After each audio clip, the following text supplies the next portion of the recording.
This is Optimal Finance Daily, episode 708. Consumer Debt? Think D.E.B.T. by Helene Massicotte of freetopursue.com. And I am Dan, I'm your host here on the show, and this is where I read to you from some of the best blogs on personal finance every single weekday. And today's article comes from a new author to this show. She is typically narrated over on Optimal Living Daily, so if you like what you hear today, definitely check out that podcast for more from her, and check out freetopursue.com for a lot more posts. For now, let's get right to this post as we continue optimizing your life.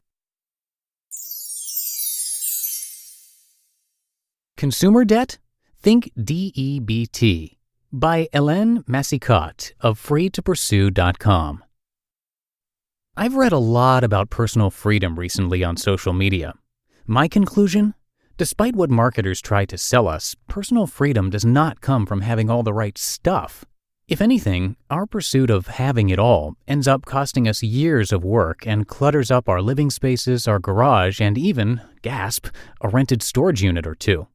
The right stuff that was supposed to provide all this flexibility, all these options, all this happiness, just feels heavy, expensive.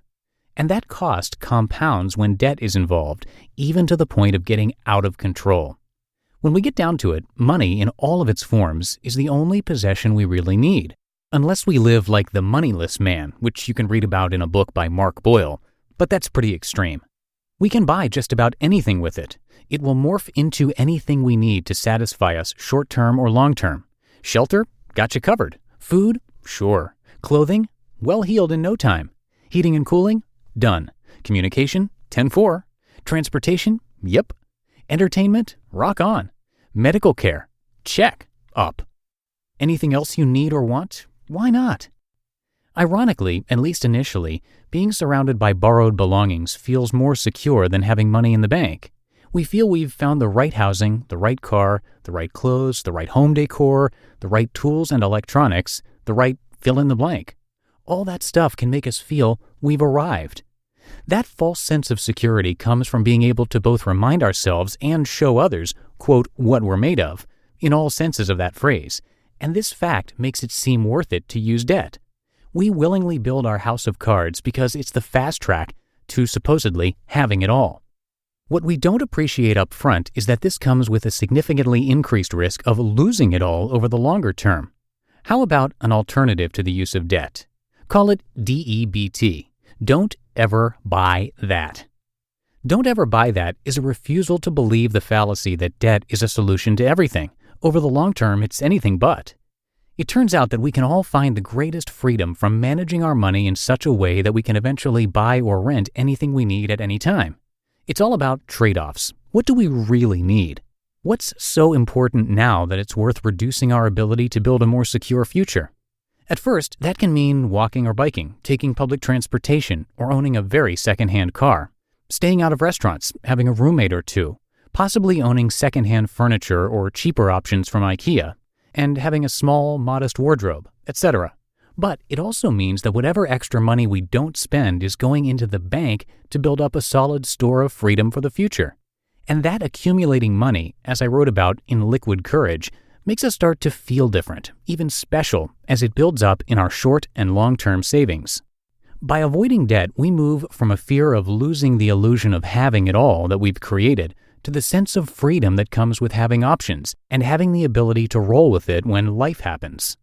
By avoiding debt, we also don't have to unnecessarily suffer undesirable circumstances over the long term. Relationship not going well?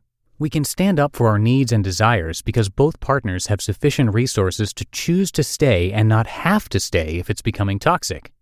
Boss is a complete pig or asking us to do something unethical?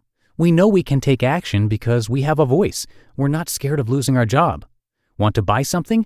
We don't have to limit our scope to retailers who take credit cards or offer weekly or monthly payment options. We can find the right goods for a price that we feel is fair and reasonable, and we can negotiate. Feel the need for some time off work because it feels needed right now? We can decide to take an unpaid leave. Want to change careers? We can decide to go back to school. The short-term pain of putting ourselves in a position to say we don't ever buy that marketing BS about the benefits of buy now, pay later offers an upside that's beyond measure. It's the feeling of having dominion over ourselves, our lives, and our options. It's the freedom to do what's right for us without giving anyone else veto power. It's the ultimate in self-determination. It's freedom from bondage. And it's why I hope I don't ever buy that, no matter who's selling. The price is just too high. You just listened to the post titled Consumer Debt? Think D.E.B.T. by Helene Massicotte of freetopursue.com. And by the way, Justin and Lee got to spend pretty much the last day of FinCon, the financial conference down in Orlando, with her, and said it was just a pleasure. So definitely check out Helene's site for a lot more. That's freetopursue.com, and listen to the podcast Optimal Living Daily to hear more of her posts being narrated to you for free. As for me, that's going to do it here today on Optimal Finance Daily. Have a great rest of your day, and I will see you back here in the Thursday show tomorrow, where your optimal life awaits.